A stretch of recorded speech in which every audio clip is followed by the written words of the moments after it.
Merci de nous rejoindre pour cette édition de la mi-journée. Bienvenue. Tout de suite, nous partons avec les titres de l'actualité. Le Mali a un nouveau gouvernement depuis hier, une nouvelle équipe composée de 29 membres qui se caractérise par de nouvelles têtes avec de nombreux défis, notamment la réconciliation nationale. Au total, ce sont près de 50 dirigeants et hauts responsables étrangers qui accompagnent cet après-midi à Paris une foule de plusieurs centaines de milliers de personnes pour manifester contre le terrorisme, sans doute la plus grande manifestation en France depuis la libération.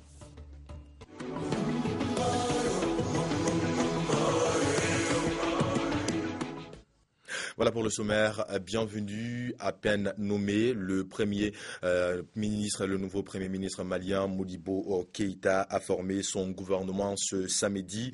Un gouvernement de 29 membres qui se caractérise par de nouvelles têtes, notamment à la défense et à l'économie.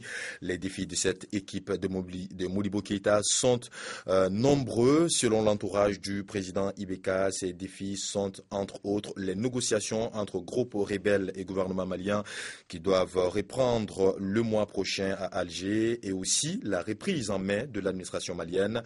Ce nouveau gouvernement compte 29 membres, deux de moins que le précédent, avec seulement 3 femmes.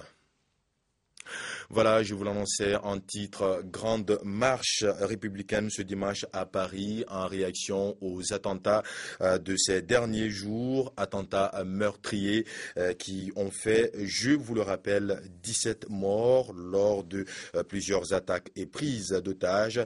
Ici, comme vous le voyez sur ces images à Paris, place de la République va se lancer cet après-midi un long cortège sur environ 3 kilomètres, de centaines de milliers de personnes attendu aux côtés aussi d'une cinquantaine de chefs d'État et de gouvernement. Et la presse étrangère accréditée en Côte d'Ivoire a rendu hommage en fin de semaine aux journalistes et autres victimes tombées dans l'attentat contre Charlie Hebdo. Hommage rendu à la faveur d'une cérémonie tenue à la Maison de la presse de Côte d'Ivoire. Une minute de silence et des bougies pour déchirer l'obscurité. Ce vendredi soir à Abidjan, la presse étrangère accréditée dans le pays rend hommage à Charlie Hebdo. C'est la liberté d'expression dans sa globalité qui a été touchée. On a assassiné des dessinateurs qui utilisaient du texte, mais rarement, et souvent c'était surtout des dessins qui pouvaient être compris à travers le monde. Sur les planches réalisées par Wish Magazine, cette bande de dessinateurs de presse ont dit non. On s'est senti touché d'abord en premier, même si c'est toute la famille de la presse qui est touchée. Tout naturellement, nous sommes venus pour soutenir cette initiative. L'ambassadeur de France, Georges Serres, salue ce rassemblement qui témoigne la solidarité d'un corps. Je suis Charlie, la ministre de la Communication l'affirme, il ne faut plus que cela se reproduise. Cet acte ignoble qui a été posé ne tuera pas la liberté d'expression. Cette liberté belle, qui n'est pas seulement chère au cœur des journalistes, qui est une liberté chère à l'humanité. Le droit de dire ce qu'on pense, le droit de le crier, le droit de l'écrire, le droit de le dessiner. Ce droit, il restera. Et nous devons tous nous lever contre tous ceux qui veulent la museler. L'ambassadeur de France a pour finir invité à la mobilisation ce dimanche devant le consulat au plateau. Sécurité, toujours on en parle, un attentat suicide ce samedi également dans un marché de Maïdougouri dans le nord-est du Nigeria a fait au moins 19 morts et 18 blessés. Le kamikaze, une jeune fille d'une dizaine d'années qui portait une bombe fixée sur elle, a aussi été tuée dans l'explosion. Selon des témoins, la fillette de 10 ans est arrivée au marché de Maïdougouri. Et c'est lorsque les policiers qui la suspectaient ont voulu la fouiller que l'explosion s'est produite. Le bilan est lourd, 19 morts, 18 blessés, un bilan qui reste encore provisoire. La ville de Maïdougouri a déjà été à plusieurs reprises la cible des attentats terroristes menés par le groupe Boko Haram. Un peu plus tard, à une centaine de kilomètres de Maïdougouri, dans la ville de Potishkoum, dans le nord-ouest du pays, au moins un policier a été tué par l'explosion d'une voiture piégée devant un commissariat. Des violences qui se multiplient au Nigeria et les villes qui commencent à tomber une à une aux mains de Boko Haram, à l'approche de la présidentielle de février, semble être un coup dur pour le président Goodluck Jonathan, candidat à sa propre succession, mais déjà affaibli par l'enlèvement de 200 lycéennes à Chibok, jusque-là introuvable. Et autre chose à présent au Maroc, un mois et demi après les grosses intempéries dans le sud du pays, les régions sinistrées portent toujours les marques des inondations. De nombreux ponts et routes sont toujours endommagés, des infrastructures qui attendent d'être réhabilitées.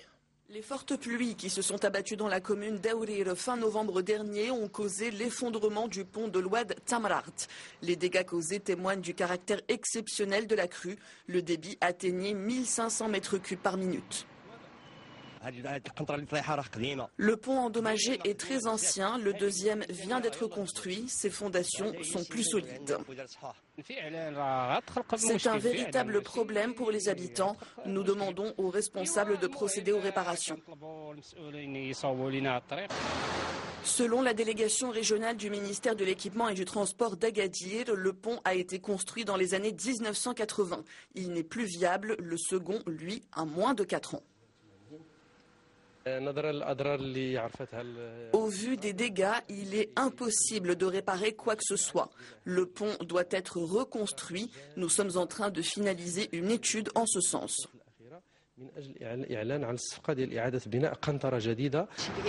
Les deux ponts juxtaposés à sens unique sont les principaux points d'entrée et de sortie d'Aourir, commune de plus de 27 000 habitants, à cheval entre Agadir et Tarazout. Parlons religion à présent avec le Mawloud 2015. Après une semaine de célébration, le Mawloud a pris fin ce samedi. Djibrila Maïga et Daouda Doumbia reviennent ici sur cette nuit de prêche et de prière.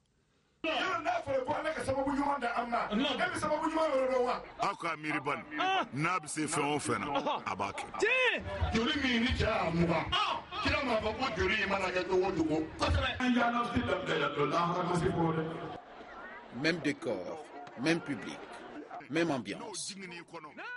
Comme à la commémoration de la naissance du prophète Mohammed, paix et salut sur lui, il y a une semaine, celle du baptême s'est déroulée dans la même ambiance dans la nuit du vendredi à samedi.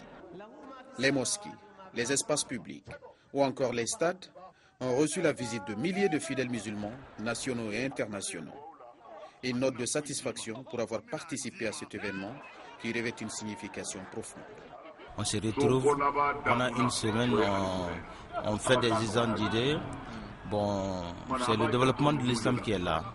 Donc c'est un grand joie pour nous. Et nous remercions tous les représentants de différents pays.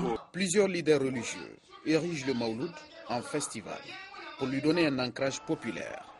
C'est le cas de Cheikh Soufi Bilal qui revient ici sur l'esprit de l'édition 2015. Nous avons placé le Mawloud de cette année sous les signes place au rôle du musulman dans la stabilisation et dans la cohésion sociale. Et la cohésion sociale, vu aujourd'hui la situation du Mali qui traverse notre cher Mali, et nous voulons quand même inciter les musulmans à conjuguer davantage les efforts pour quand même évoluer vers une paix durable et la cohabitation, quelles qu'en soient les appartenances confessionnelles. Donc évoluer vers la paix, vers l'union des cœurs et d'esprit. Situation d'Ebola oblige, tous les accès des lieux de prêche étaient équipés de dispositifs de lavage de mains. Tous ont formulé un vœu d'un Mali sans Ebola. Cette célébration s'est terminée par des prières. Vivement le Mawloud 2016. Voilà, et du sport, avant de refermer cette édition, la Fédération malienne de football a organisé ce samedi, hier, son assemblée générale annuelle. Au cours des travaux de cette rencontre, des incidents s'y sont produits. Du coup, l'assemblée générale s'est divisée en deux. Les détails ici avec Yacouba Dansouko et Malik Mbaye. Annoncée comme électrique, cette 43e Assemblée générale de la Fédération malienne de football l'a été. Il s'agit pour l'instance dirigeante du football malien de faire à mi-parcours son bilan. C'est un président de la FEMAFOOT serein qui s'est adressé à l'Assemblée. Les résultats enregistrés par nos différentes sélections nationales ont été à la hauteur des attentes, puisque toutes qualifiées aux phases finales des compétitions africaines de leur catégorie. Traditionnellement, les assemblées générales de la FEMAFOOT se tiennent sous une forte tension. À cet effet, des conseils ont été promulgués pour désamorcer la bombe. Nous devons être grands. Donc oublions ce qui est passé, réconcilions-nous, faisons l'union sacrée et battons-nous pour le triomphe des idéaux du sport et des idéaux de notre pays. Nous sommes un pays de paix. On croyait les travaux bien entamés jusqu'à ce qu'une grande partie des délégués à l'Assemblée générale quitte la salle pour motif que deux de leurs, à savoir le président de la commission finance de la FEMAFOOT, Yeli Sissogo, et le délégué du Djoliba Athletic Club, Bassal Foussila, ont été exclus injustement de la salle par le président de la FEMAFOOT, Boubacar Babadiara. Il ne saurait nous imposer aucune dictature ici. Pourquoi il fuit devant les faits? On lui voit des choses, il n'a qu'à se défendre. Ça, c'est parce qu'il a peur à ce qu'on dévoile tout ce qu'il est en train de cacher. Empêchés de retourner dans la salle dans un second temps, ces délégués se réclamant majoritaires regagnent une nouvelle salle pour tenir une autre assemblée générale sous les yeux vigilants des huissiers de justice. À l'issue des travaux, plusieurs décisions sont prises, dont la saisie de la FIFA, l'arrêt des matchs du championnat national de Ligue 1 à partir de la 7e journée. Si on reste en l'état, le championnat ne peut pas se poursuivre. Quand il y a une telle dérive, la fédération s'est comportée de façon irresponsable. De l'autre côté, c'est la satisfaction. Nous avons fait une bonne assemblée générale, il y a eu des recommandations, il y a eu des décisions prises et nous allons commencer, déjà la saison est commencée, nous allons faire la continuité, c'est tout. On peut sans nul doute confirmer qu'une nouvelle crise vient de naître dans le football malien, surtout à une semaine du coup d'envoi de la 30e édition de la CAN en Guinée équatoriale. Une situation qui pourra certainement se transporter chez les Aigles à Malabo. Affaire donc à suivre.